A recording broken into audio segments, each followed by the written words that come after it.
When the lion roars,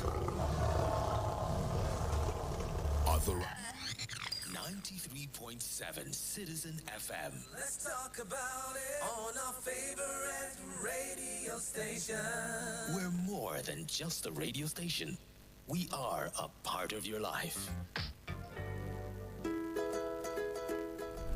It's 14 minutes gone past midday. Good afternoon. You're listening to Citizen FM 93.7 Abuja. Food wastage is a significant problem in Nigeria. According to the Food and Agriculture Organization, FAO, Nigeria loses about 45% of its total food production annually due to post-harvest losses and waste. There are several factors contributing to this, including poor infrastructure, inadequate storage facilities, and lack of access to markets. Additionally, cultural practice such as excessive food preparation and the preference for fresh foods over preserved foods can also contribute to food waste. Good afternoon and thanks for staying with us here on Citizen FM 93.7. You're listening to Perspectives, a roundtable platform for women. I'm your host, Rayo Omotoso. I'm joined on this episode by two phenomenal women, Kelechi Nwekwe. She's the founder of Kelmasa Foods, a food processing and production service business, and the renowned celebrity chef Juliet Aigbe, aka Chef Jules without an E. She's a wholesome foods advocate, the pioneer and advocate for millet in bread confectionery. She's a recipe reformer, a multi-award winning certified pastry chef. She's a high art sugar crafter. She's a mentor for aspiring entrepreneurs. Ladies, welcome to Perspective. Hello, Chef Jules, can you hear me now? Hello, can you hear me? Hello? Oh my goodness, I know she's online. Hello, can you hear me? Am I the one that is not missing? Can you hear? All right, so just give me a sec. Let me fix this. Except maybe I have the wrong... Okay, so Fred is going to help me out here. Can you hear me? Okay, there you are. Oh my goodness. I can hear you. So actually I'm the one that goofed. My bad. Okay. So but did you hear all my accolades? I'm not a celebrity. No, in our eyes, you definitely are. In our eyes, you definitely are. So I'm waiting to hear back from my friend. We went to school together. We actually grew up on the same streets in Kaduna. Her name is Kelechi Nwekwe, and I've been calling her. I hope she's going to, she's supposed to join in on this call as well. So I'll just give her a few seconds to just get settled in. But Chef, there she is. So I introduced you earlier on, Kelechi Nwekwe, founder of Kelmasa Foods, a food processing and production service business. She said that's how she wants to be addressed too. Kelechi, you're live on Perspectives. Thanks for joining us this afternoon. Thank you for inviting me. Alrighty. So both of you, I know this was short notice, but I appreciate that both of you are doing this. And I really, really, really loved. I'm looking forward to the kind of great conversations that we're going to have this afternoon. So I'll just dive into it. Food waste is everyone's problem, whether we realize it or not, right? I'd like to ask, what is the scale of food waste problem in Nigeria? Who wants to go first? Okay, can I go? Okay, yes, please go ahead. Chef Jules, I hope you don't mind. No problem. All right, please go ahead. Please go on. Please go on, Kelechi. Okay. Food wastage is a broad topic, let me say, because we have to talk of when you start from planting to transportation to processing and then to the final consumer. But I will focus mainly on the consumer because that's where most food wastage happens. Okay. Yes, it tends to happen the fact that sometimes we buy too much of what we don't need. Okay. And sometimes we don't have some kind of good means of storage of these products, especially in Nigeria. Okay. Like when it comes to electricity, most of these food can be stored in the fridge, but because we have electric problem and all that, we can't do that. And then food waste, some kind of food waste can be turned into compost, which a lot of us don't even have an idea how to do that. Okay. And then when it comes to, dry this food. Some people will tell you, no, they don't want to eat it fresh. Everything. So, and at the end of the day, you end up throwing away much of all this dish and food, which isn't right. So, the advice is that if it's possible, go to market almost every day if you can afford to do that. It will help reduce that. Try and also dry. Anyone that buy a lot of food. So sorry to interrupt you, Kelechi. Sorry to interrupt you. We'll come to the solutions in a bit, but I just really wanted to know the gravity of the problem. You know, everybody today is recognized as the last. In fact, they say the last Wednesday in April is recognized as Stop Food Waste Day to raise awareness on the growing concern for food waste, right? A few years ago, just about during the COVID-19 pandemic, there was this alarming statistics that there's a shortage of food scarcity, and everybody kept on saying climate change. But a few people said food waste. So I want to ask Chef Jules, what is the gravity of the problem, especially here in Nigeria? Let's forget about our people in the Obodo Yimbo right now. Let's forget about Africa, which is exactly, we're not there. But let's look at Nigeria, because I'm asking this because just last year's raining season, there was this picture going around social media. I don't know if you saw it. The heaps and heaps of mango fruit wasting in Benue and oranges wasting in Benue State. So we only think of Benue State. How bad is food wastage problem in Nigeria? Chef Jules. Okay, thank you so much for having me, Rayo. Yes, please, go on. It's a pleasure to be here with the Abuja audience. Thank you so much. So, we want to look at the colossal scale of food wastages in the upstream, which is where I think most of the food is wasted at the point of production, is up to about 50%. You know, when I say upstream, I'm talking about production. I always like to talk about things from a backward integration perspective, which is where you put in the products. Yes. I mean, the raw materials to produce the plants, or it could be, the cash crops or the food crops that you convert to final outputs of products. So at that point where you're planting, you're harvesting and all of that, that's actually where you have 50% of wastage happening. Okay. And also during processing, you also waste a lot of food.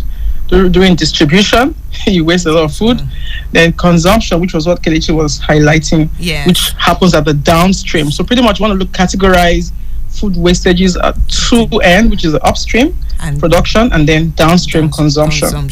So it's really a big problem. And how does this happen? I think because of what I'll call poor agronomical practices from the farmers themselves who produce this either cash crops or food crops.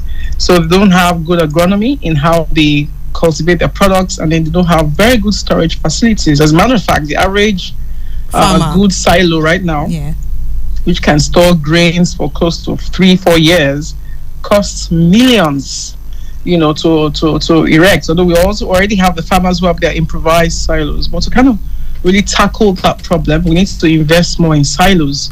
So at that level of upstream, I would say that we incur a lot of losses, and it's due to poor agronomy, lack of education, and then just poor maintenance culture as well. Sometimes you see how they keep the seeds. They're not in what they call the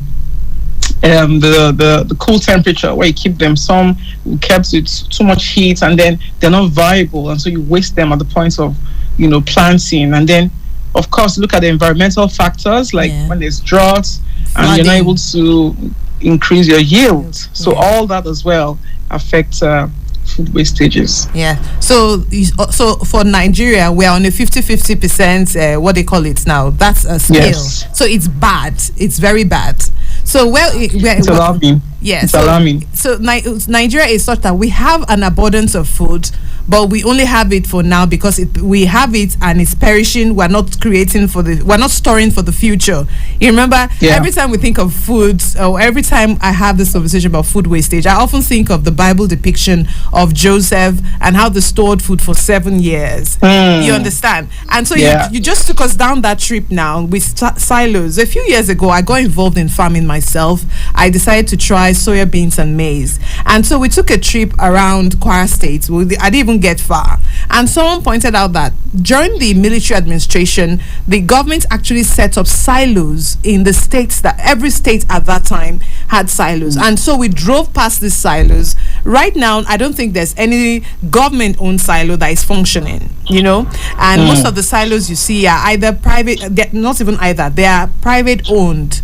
If you think of it, it's private-owned businesses that are managing, our agroeconomy in Nigeria at the moment. So it's what's that word now? We have definitely comes full circle. We're providing our food ourselves. We're providing our water ourselves. We're pretty much doing everything for us. And so this definitely will have a great impact on the economy. So, but I want to ask, what can we do? What is the economic impact of food waste in Nigeria? So I want you to tell me the possibilities and the realities that we have on ground now.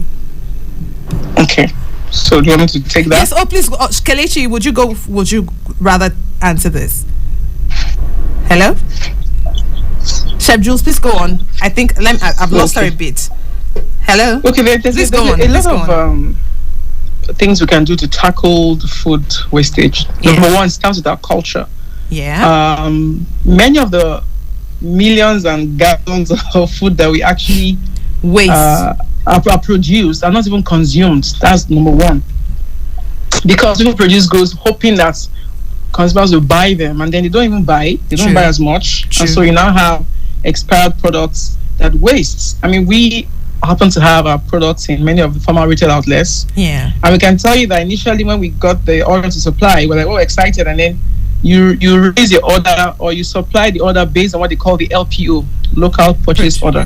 Yes. But then again, it has expiry dates. And then if the products are not consumed or not bought off the shelf before that product expires, you have to take that back. They call it reclaim, or they call it returns, and then they have to claim it back and all of that. And then when the consumer also buys the product, they don't consume those packaged products immediately. No. They go and keep them in their kitchen cabinets, and then over time they may not even and it has expired, they now trash it again. Yeah. And then also, how we also trash these things, are they recyclable as well? Look at that consideration. Yes. Are you going to just dunk your plastics with the containers, with the bottles together, and all of that stuff? Yeah. So what can we do to actually tackle the waste?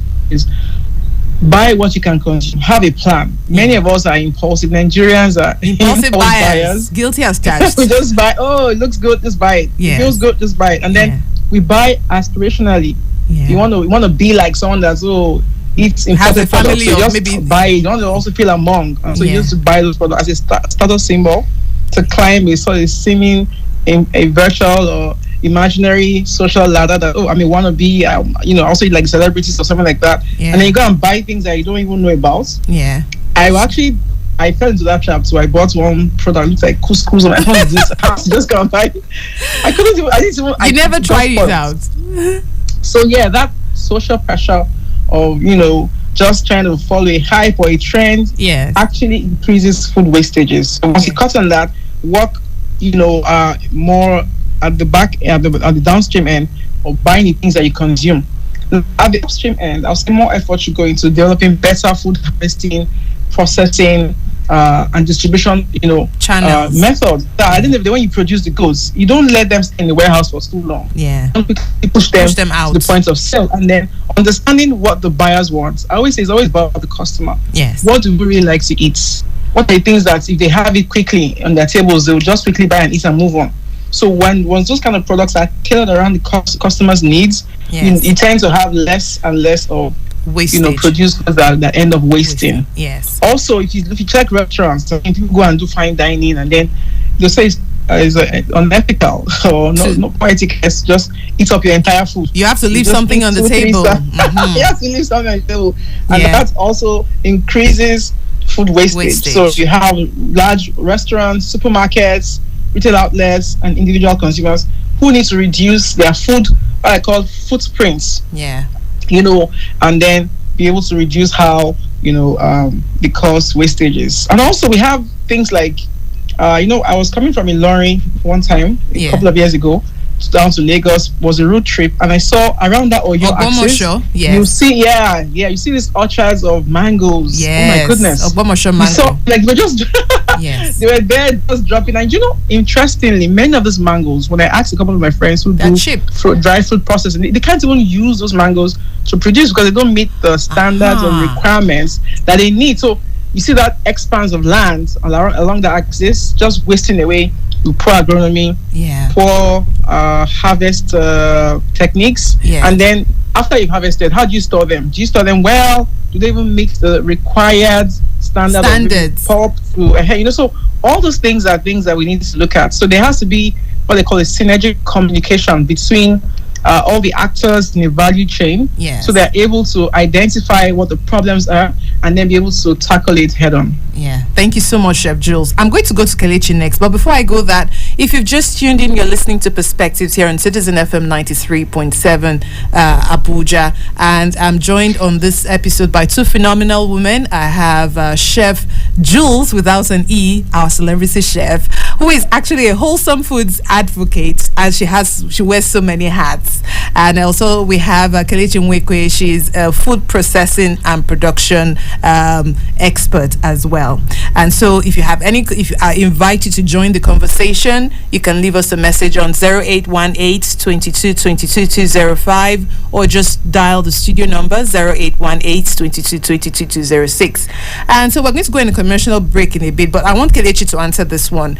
You mentioned something, Chef Jules mentioned something about Ogbomoso mango. That's my favorite type of mango. So, but I'm hearing for the first time why we haven't made it into jams, because obviously they don't meet the standards to be exported, one, and also to be processed into something else. Somebody also raised the same question about the cashew nuts that we produce here in Nigeria, as well as there's one other thing, cocoa beans, that is made into chocolate. But my biggest problem right now is something that happened a few weeks ago here in Jos, Nigeria. I don't know if you read the news where we had farmers burying millions and millions of eggs because nobody bought them off of them. And you pointed something out, that when we discard this rotten food that we don't use, that we just dump everything into the ground with that plastic and all. So it's the fact that they bury eggshells, and I know eggshells are a big deal for, you can use it for so many. I think they use it for what they call it now, cotton powder. Exactly. So, but apart from to feed the snails. So please, can you address that? Why do they wait until it's gone bad? Isn't it, you are a food processor, is there a way you can take it off of these farmers before it gets to that level where you can separate the rotten egg yolk and keep the shell? Or can't it even be made into powdered eggs? I thought ice cream is made from powdered egg. I don't know. But I thought ice cream is made from egg whites. So isn't that something that can be done? Go on. Yes, it is. But the thing now is up to the farmers. I think they were not willing to. I don't know why they had to let that go bad. But let's say in the process, the thing went bad without them getting it on time. Because I think I read the news, something about they didn't want to sell at a reduced price and that. And they were not willing to buy. During that crash crunch, temperature, of course, affects eggs. I think if it's in a hot place, it goes bad easily. So I think that was what happened. So, but in this case, like you said, the cell is still good. You just to break open whatever it is. Exactly. Wash the shell, run this, turn it to scoring powder. Which we use, yes. And then snail farmers, they use it a lot. Even some animal farmers too. They mix with some all these animal feeds and give to them too. I hear it's a source of calcium. So, but you know, it's the same thing. That was just, I knew in Ilorin years, as in it's not even news anymore. They bury millions and millions and millions of eggs, and I don't know, and nobody seems to know. So someone has asked this question 10 years ago. I was at that meeting of Manufacturers Association of Nigeria Poultry. You know, they had a big round table that how can we, help each other, and it's still happening. It's very sad that, not this, and that's just for eggs. So, but what about other products as well that just waste? Nobody seems to be interested. All these things, like I said, boil down to the farmer. Are you willing to take whatever it is at whatever rate, just take it instead of it going bad?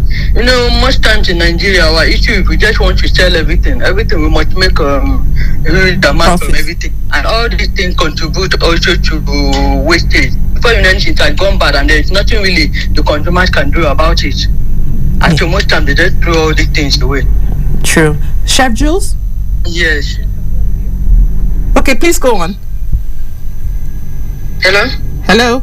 So most times they just throw all the things away. So I advise that farmers, instead of just, if nobody wants to buy, somehow just find a way to let people have some things as whatever rate it is. But then they'll be incurring a loss. That will come to them as a loss. So what do they do in that case? If you give it out, you don't give it out, you are still incurring loss. But if you give it out at a reduced rate. Okay, well, that's true. Yes. Than just completely losing out in the whole thing. Aside from farmers, even sellers, you see plantain getting rotten, you plead with them for just a lesser amount, and they'll refuse. They'll prefer that plantain gets spoiled. I don't know what they gain in that. It's not better I give someone else for the person to appreciate you than for it to just go bad and then you throw it farmers away. Are taking the hit today. Please, if you're a farmer, please call in and come and advocate for your people. 0818-2222-205, 0818-2222-206. So Kelechi, hold that thought. I'm still going to come back to you, but we have to go on this quick commercial break. Chef Jules, I couldn't hear you earlier on. Are you still with us? You sound very far away, actually. Okay, that's the thing. I can't hear you at all. Okay, I can hear you, but very faintly. So let me go on this quick commercial break. I'll fix all the sound issues that we have. I'll be right back. Multiple is sponsored by the Nigeria Supreme Council for Islamic Affairs. Allahu Akbar, Allahu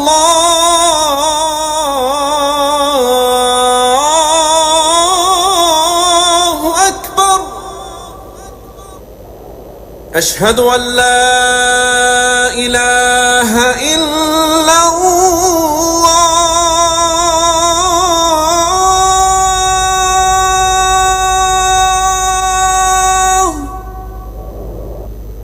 أشهد أن لا إله إلا الله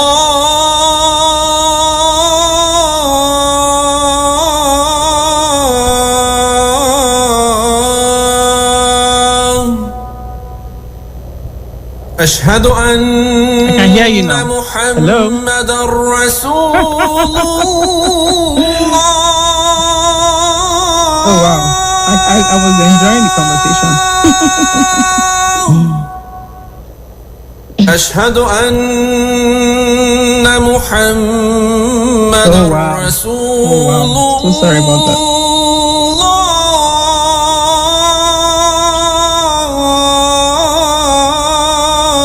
I can just click on that plus button and then add. Oh wow. I hope is this recorded so that I can play it back and share. Oh, fantastic.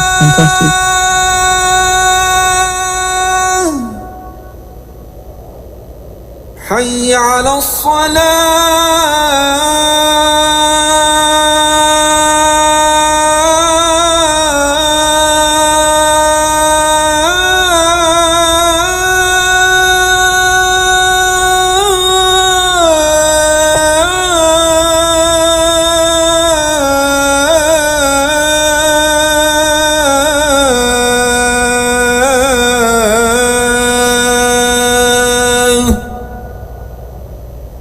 حي على الفلاح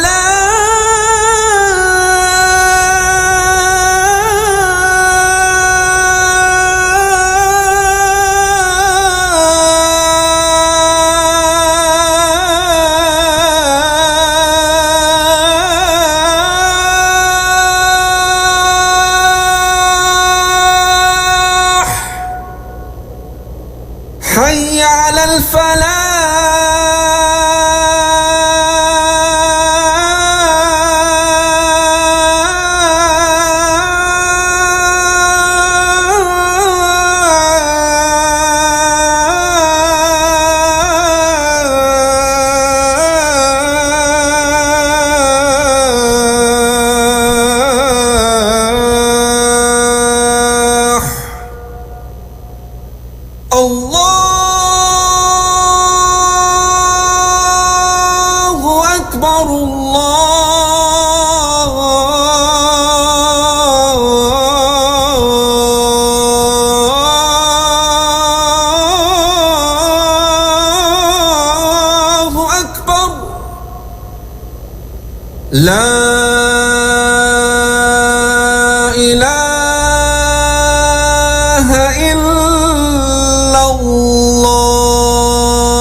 girls shave, close your legs, cover yourself. We make them feel as though by being born female, they're already guilty of something. So I think right now we have the chance to be heard, and that's why we're doing it. We're all doing it because we're asking to try and elicit change. No woman should sit down and allow a man to speak about her reproductive rights. But it is about opening spaces for other women and not to be seen as token, and that because I'm a woman I'm only speaking about women at the table. No, I'm speaking about side of the table that is empty and the women have to be there. So I want us to leave this world better than we found it. And how I choose to affect change is by speaking up, by being the first, and by being the dominant. Over 4 billion of the world's population are girls and women, also faced with challenges that affect our world and contributing solutions to them. Let's have conversations and get some answers to them through their eyes and voices. Tune in to Perspectives, where we discuss important issues ranging from climate change, politics, health, the economy, and lifestyle on Citizen FM 93.7 Abuja. Weekdays from midday. Perspectives. Conversations that matter.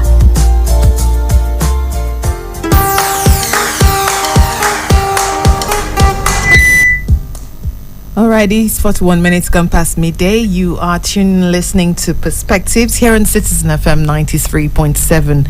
We are talking about food wastage because today, we like our calendars now. There's worlds every day. There's world something day.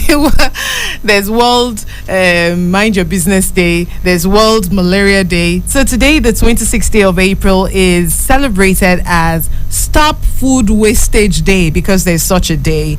And, we did mention on the show earlier on that food waste is everyone's problem, whether we realize it or not. I've had the most delightful guests on the show today. I have Chef Jules. She's an advocate for millets in bread. I have to ask you about that one especially. I mean, I saw the videos on YouTube. Honestly, I'm very curious about it. I mean, you make bread from millet. What was popular before was bread, cassava bread during the President Goodluck Ebele Jonathan administration. But I didn't know there was a thing that, So can you even talk to me about, both of you are food processors, but let me start with Chef Jules, because bread from millet, what does that taste like? It's the most amazing taste ever. We call it miracle bread because it's a bread that's loaded with micronutrients, high in fiber, rich in antioxidants.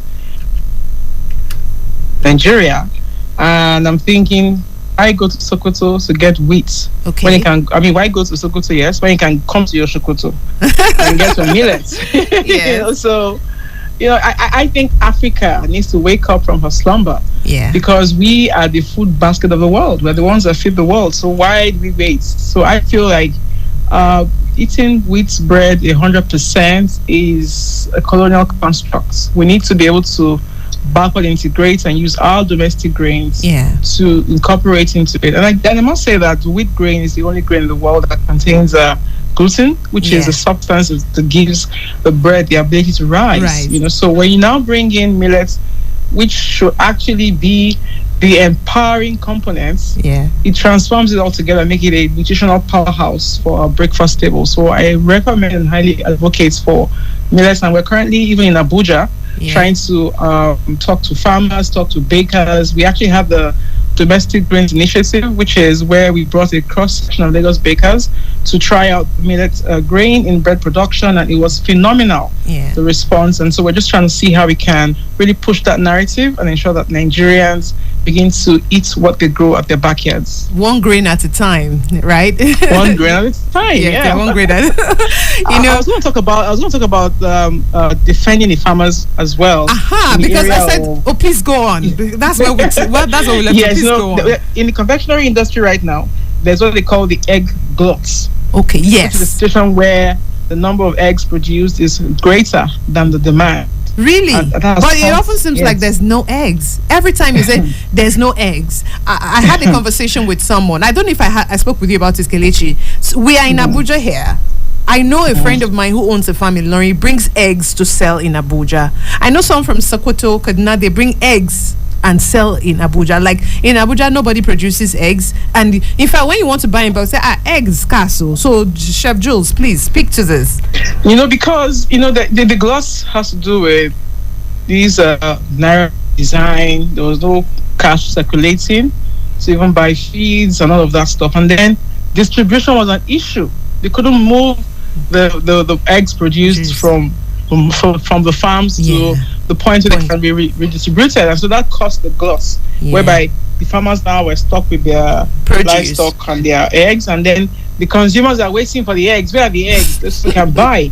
I was even thinking, okay, now the price will come down by fire by force. No way. The price didn't come down because they are also trying to ring fence all their production to the points where they can also maximize on their margins and then reduce loss. So they're not going to say, okay, except, I have a WhatsApp group, a co-wellness group, where in short, we saw the colossal amount of eggs and the guy could not move out of his poultry. I shed tears. I'm like, what? I said, okay, let's go buy like 50 crates each and see how we can help him. But if you buy 50 crates, you end up extending that because I can't consume 50 crates of eggs in a day. So those are kind of things we're talking about. And then if you want to go to all the formal retail outlets that consume a lot of those eggs, they already have their standby vendors. So they are already shortlisted. So you can't just come and say, oh, I have excess eggs. Can you buy from me? So it's a dynamics that we need to solve. So all that government not intervening and then government regulations has also affected this egg glut and creating a lot of wastages because eggs are highly perishable. Eggs that are well preserved can't stay beyond 14 days. It can't stay beyond 14 days. They'll just start going bad. So things like that. Because our weather is not even favorable. It's very hot up north. Exactly. So how do you want to store eggs? Except want to break them up and then freeze them, and for how long? Even freezing them will cost you money. Power supply and all the rest, packaging. And salmonella is a deadly disease. Deadly bacteria. It's a deadly bacteria.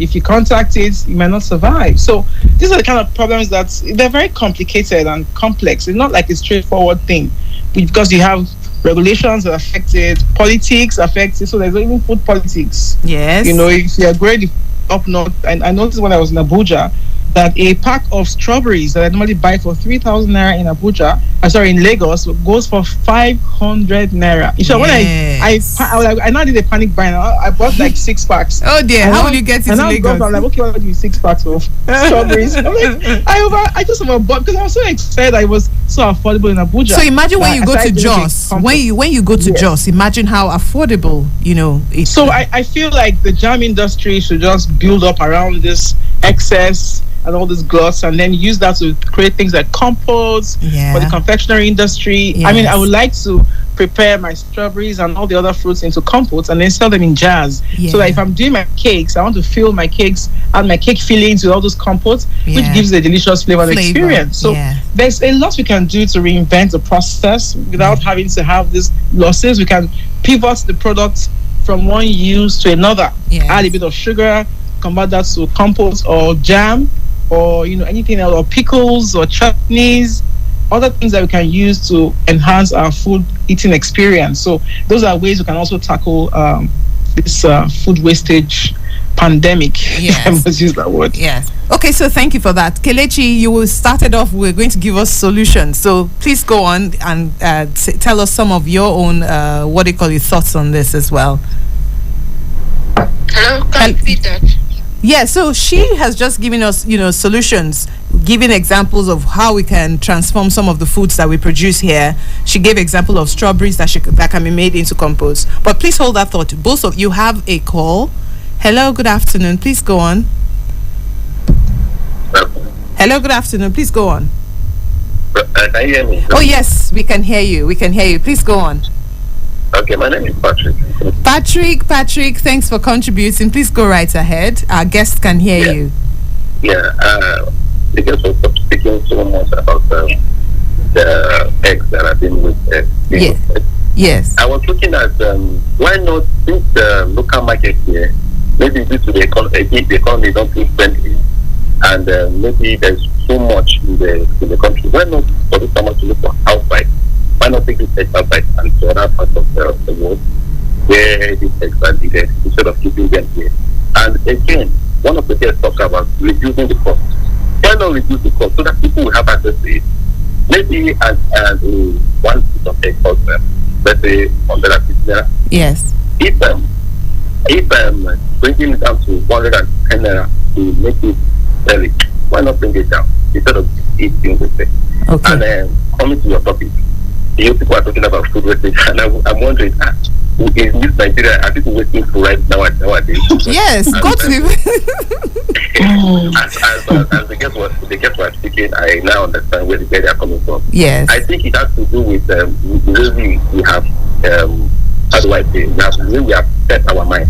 I think most of us, we buy when it is cheap. We think like if we buy them cheap, we come and keep it. Even though when we don't need it, just because we just buy it, come and keep it. Yes. Forgetting that we don't know how to preserve them. Yes. Like yam, for instance, you buy yam when it is cheap, you come and keep it. So you forgetting that in a time, it's not in time that if you don't use this yam will getting rotten. Yeah. So that one is an issue again. Yes. And again, finally, we cannot rule out the role of the government. Yeah. I think state governors and even the local government chairmen have a lot to play. I think it should get to a point where farmers in their state and local government can have a place they can store their farm produce. So this is where the state government and local government can have to play their own role by providing the world-class storing facilities needed. But for instance, now a basket of tomato, I think it costs almost 20,000 naira now. Yeah, but a few months ago it was 5,000. It was 5,000. Yes. So when it was 5,000 naira, if I saw there was world-class storage facilities, these tomatoes would have been stored here. Now the price will not be that much, and before you get tomato, now you have to pay for the load. Yeah. So I think government needs to play their own role too. And I think you have to cry out to Nollywood. You know that part that people. Please go on, Patrick. You know, one of my more in Nollywood movies, you will see that they will show where people are eating food. Yes. They will just receive a call. They will just stand up and leave the food like that. I think that yes, they are promoting food wastage. Food wastage. Let's get that. Thank you. Thank you so much, Patrick. Thank you so much. You want to respond to that? Yeah, I like what Patrick said. Yes. Very insightful contribution. Thank you, Patrick. However, it's not a linear equation to just say reduce costs. Yeah. Because this farmer already has overheads that whether he produces his eggs or not, so he has to accommodate. And I think if you check in America, developed countries, the government actually buys up all the goods. They can just buy the products. Okay, let's just buy off you. So the farmer is motivated and incentivized to keep producing. Yes. And then the government now takes it over and then helps in the redistribution. So currently there's a distribution challenge. Yeah. You know, in products. Nigeria. For example, the eggs. The farmer is already used to producing the eggs. He doesn't have the resources to distribute. Yeah. So and those distributors cannot come to him. Yeah. They don't have funds. They don't have money. They don't have, so they are also stuck where they are. So there is no flow in that value chain. There's already a clog in that flow of supply, and that is why you have that glut. And so that's where we should have what they call government intervention to come in and then clear the gluts. So the customer, the farmer can kind of catch a breather and say, okay, fine, let me focus on how to. And you know what? When this egg start producing, the eggs start producing. I mean, the chickens start producing. You can't stop the chicks from producing eggs because they have to keep a hand. It's like an cycle. Yes. So it gets to the point where it becomes an old layer, trash that becomes meat for Christmas chicken. Yes. But initially, so it's not that easy to do that. So there's a distribution issue which the farmer is not well equipped to handle. And there is poor government intervention. I'm sorry to say that government needs to intervene more.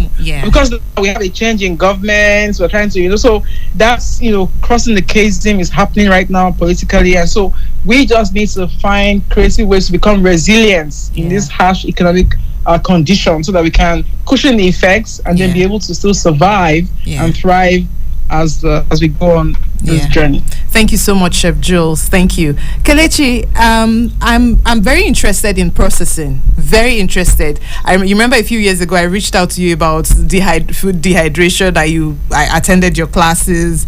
Well, I'm sad to say that I've remained on that spot. I haven't done anything about it. But I noticed that over the years, you have churned out different products.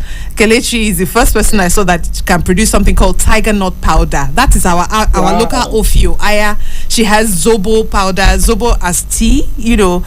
She has so many powders. So I'm curious, as this knowledge, can't we scale this knowledge? I mean, you just mentioned now, Chef Jules, you just talked about how the government should take off the excess off of these farmers.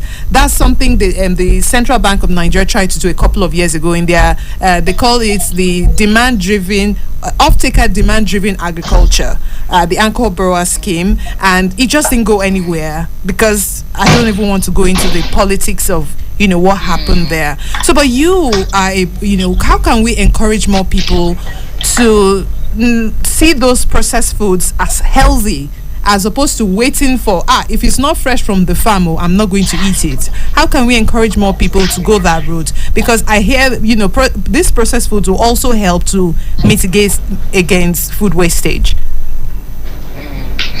Okay, so far I'm trying to even if it's online or there are some groups I try to form, especially women group, because we are the ones that go to the market the most and do all this shopping. So I try to encourage them, I ask them some questions and all that, and I try to encourage them and then teach them on how drying food instead of allowing it waste.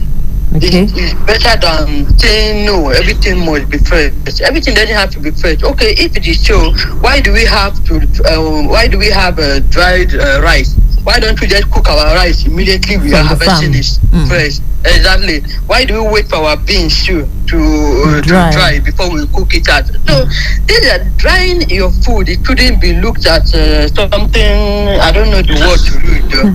So whatever it is, I've always encouraged some women. Your household thing, when you see them going bad, like if you buy yam in bulk, dry half, and then you can cook the other ones fresh. But how can you eat boiled dried yam? How does that work? I'm asking as a yam lover. No, you dry it fresh that way. Okay, you just bought your yam, you peel it and you dry it. Okay. It's different and then you can cook some and eat them fresh. Okay, so you don't always have to have all your yam in one form. That's what you mean. Yeah, don't have them in one form, because something like yam, I don't think we buy yam and then we are eating it every day. People buy yam and they eat it maybe like once a week or twice a week. And before you know anything, that yam has gone bad. So why don't you just dry the other ones and turn them into either maybe your amala or your pounded yam. Or even sometimes like potato. I use potato. I bake with potato. I used to do pancake too. Oh, nice. You dry it, into powder, and then you use for pancake. So there are different things you can do with all these things instead of allowing them to go bad. Waste. And that's why I always encourage drying is easiest and the shortest form of avoiding a lot of all this food wastage. Food wastage, yes. Okay, so we're wrapping up now, but we have to take our news on the hour. I know both of you ladies, you have done fantastic justice to the topic of today. So I'm going to just ask you for 5 minutes more of your time before we call it a wrap. I hope that's okay with you. I know, Kelechi, I'm holding you ransom this afternoon, but please bear with me. Chef Jules, so just give me 5 more minutes and then we'll call it a wrap. I want to take the news at the top of the hour and then we'll come back on the show. Is that okay? My pleasure. Thank you so much. Thank you. Okay, so if you have any calls, if you have any questions whatsoever, our guests are still online for the next 5 minutes. You need to send a message to 0818-2222-205 or 0818-2222-206. Did I mention that we're on YouTube as well? Yes, just go to the Citizen FM YouTube page. You can see us live. Yes, you can leave your comments on there as well, or leave us a message on WhatsApp. And we're receiving your messages at the moment. So give me a few more minutes. We have to take a short break. I'll be right back.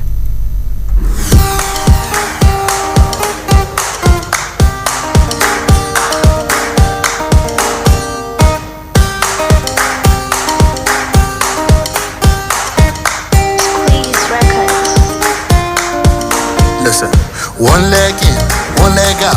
Should be you to see me. Change your style, okay, be like that. Life no be a serious something, still no be a play something. When you wake up for morning, make you thank the Lord. So I say jump, jump, clap your hands, mama, mama, mama, yo. This is a love song for the whole world to dance. And I say jump, jump, clap your hands, mama, mama, mama, yo. I hope you're happy enough to dance. Jankara, Jankara, Makitu, Jankara. 93.7 Citizen FM. Let's talk about it on our favorite radio station. We're more than just a radio station. We are a part of your life. This is 93.7 Citizen FM, Abuja. The time is 1 o'clock. Time for news on the hour.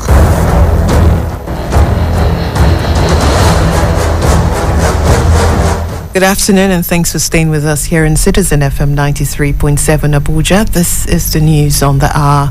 The World Health Organization, WHO, estimates that 6.2 million Nigerian children are zero doses unvaccinated, a consequence of the negative impact of the COVID-19 pandemic from 2019 to 2021. Dr. Mashidiso Moeti, the WHO Regional Director for Africa, said this Tuesday in Abuja at a news conference to celebrate the African Vaccination Week and World Immunization Week with the theme, The Big Catch-Up. Moeti said that an estimated 33 million children would need to be vaccinated in Africa between 2023 and 2025. According to her, such will put the continent back on track to achieve the 2030 global immunization goals that include reducing morbidity and mortality from vaccine-preventable diseases. The World Bank says inflation in food prices remains high globally. It made a declaration in its latest Food Security Update report issued on Wednesday. It stressed that about 84.2% of high-income countries are experiencing high food price inflation. The countries affected most are in Africa, North America, Latin America, South Asia, Europe, and Central Asia. It quoted the Food and Agricultural Organization, FAO, as stating that the benchmark index of international food commodity prices declined for the 12th consecutive month in March 2023. And on the foreign scene, South Africa is not planning to quit the International Criminal Court as earlier suggested by President Cyril Ramaphosa, his office said on Tuesday, citing a communication error from the ruling ANC party. Hours earlier, Ramaphosa had said the African National Congress had decided to withdraw South Africa from the International Criminal Court, which last month issued an arrest warrant against Russian President Vladimir Putin. The ICC arrest warrant meant that Pretoria, due to host the Brazil, Russia, India, China and South Africa bloc summit this year, would have to detain Putin on arrival. And that's the Citizen FM News on the hour. Thanks for listening. Good afternoon.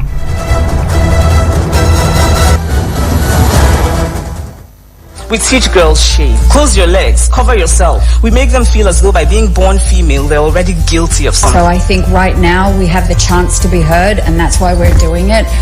We're all doing it because we're asking to try and elicit change. No woman should sit down and allow a man to speak about her reproductive rights. But it is about opening spaces for other women and not to be seen as token, and that because I'm a woman, I'm only speaking about women at the table. No, I'm speaking about side of the table that is empty, and that women have to be there. So I want us to leave this world better than we found it. And how I choose to affect change is by speaking up, by being the first, and by being the dominant. Over 4 billion of the world's population are girls and women, also faced with challenges that affect our world and contributing solutions to them. Let's have conversations and get some answers to them through their eyes and voices. Tune in to Perspectives, where we discuss important issues ranging from climate change, politics, health, the economy, and lifestyle on Citizen FM 93.7 Abuja. Weekdays from midday. Perspectives. Conversations that matter. It's 4 minutes gone past 1 p.m. Thanks for staying with us here on Citizen FM 93.7 Abuja. And we're wrapping up on topic for today, which is stop food waste. That's our topic on Perspectives this afternoon. And my two guests have done justice to the theme for today. We've established the fact that we have so many reasons along the food chain why food is wasting. We talked about lack of enough hands on the farm. That's human resources. Quality expectations, which is the one Chef Jules pointed out, that we have this orchards, big land mass, mangoes growing. We say Nigeria is rich, Nigeria has food, but what is the quality of this food? Of course, weather condition is a big deal. Up north here, the weather is extremely hot, so that overproduction, we've talked about that. Lack of equipment, faulty equipment, outdated equipment is one of the things I wanted us to talk about. Poor planning, overbuying. These are for individuals now, and of course over preparing. And then we also talked about some of the solutions to this. We talked about an improved understanding of food quality and the loosening of those standards, preparing smaller meals, teaching consumers how to use leftovers in soups, which is what Kelechi mentioned about ayam, casseroles, stir fries, learning how to preserve meals at home on an individual level. Is it composting or compoting? I didn't get that English very well. I'll come to that in a bit. So I'm just going to give you both ladies the final, what they call it, you make your final case for this matter. Kelechi, go first, and then we'll wrap up with Chef Jules. Did I lose you? Please don't be muted. Please come back. Hello? Oh, Chef Jules, please go right ahead. Looks like I've lost Kelechi. Please go on. I'll say this with a phrase. Yes. In terms of trying to tackle this food wastage palaver, I would say be part of the change. Change your perception about food, adjust your footprints.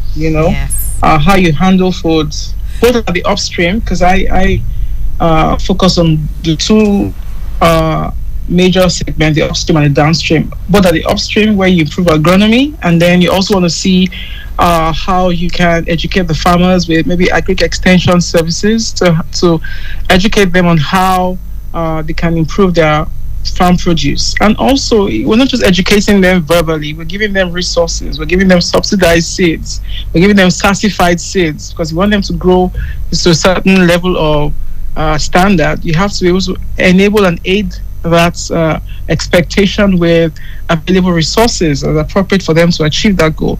And then also we have the middle part, which is the distribution. Let's ensure that we are able to, the transporters, logistic companies are able to talk to the farmers. And also, if you check, one of the issues that there was a time we actually bought raw materials from Osogbo, Benue State. That's Benue State. Yes. I mean, you'll be shocked that it took 2 weeks for this farm produce to get to us, because we do what they call bulk purchase with a couple of other thinking moms like me who want to buy, want to bypass middlemen. So we bought from Osogbo, and it took us 2 weeks. I'm like, oh my goodness! At the end of the day, it became almost like penny wise, pound foolish approach, because because by the time the potatoes got here, half of them were done. The heat, the packaging was probably done, and it was put in a J5 van. So some of that we we couldn't even convert that to any form of compost or whatever it is. We had to just trash it outrightly. So things like that make me think. And I was told that why it took so long was because they couldn't go through the normal route, because they already had police people at every checkpoint collecting stuff from them, and so they want to maximize on their margins, and so they go and take the longer route at the expense of the shelf life of these products. So we have to be part of the change for the consumers, the farmers, the government agencies, the policy makers. Can't we get rid of those people on the road? And if they can't get rid of them, they should stop asking for these transporters, what they call Egunje in Lagos. I mean, why are you doing that? Because we see us, we're attacking entrepreneurs, you're attacking manufacturers, you're not enabling the environmental aid, what they're doing. So the ease of doing business needs to improve. So there's a whole lot of advocacy that needs to go into all of this. No, talk is cheap. We can talk and talk and talk. If we don't implement these policies and ensure that there is ease at every actor of that value chain, we're going to just be talking, making noise, and not making any impact. So I want to encourage the consumers, the government agencies, the policymakers, the farmers, the middlemen, and everybody in between to be part of the change. Thank you so much, Chef Jules. Hello, Kelechi. It's your turn. Hello. You're muted. Oh, okay. I do hope you can join us before we wrap up. But this was such an enlightening episode, and all the shy people that don't like calling, but they'll be making comments. We see you. We hope that you take the lessons from this episode of Perspectives. Our guests have pretty much, said it all. And there's one part though that we don't explore here in Nigeria. Even though we do it, it was something. Kelechi, are you back on? Hello, Kelechi, please go on. Yes, so we're doing final words now. Please go on and, leave us your final message today. Okay, all I will just say concerning the food wastage thing, like I said, my focus is on final consumers, because it's a lot of things talking about from farmer to all the long process. The thing is, we all have to be enlightened on how to avoid a lot of food wastage.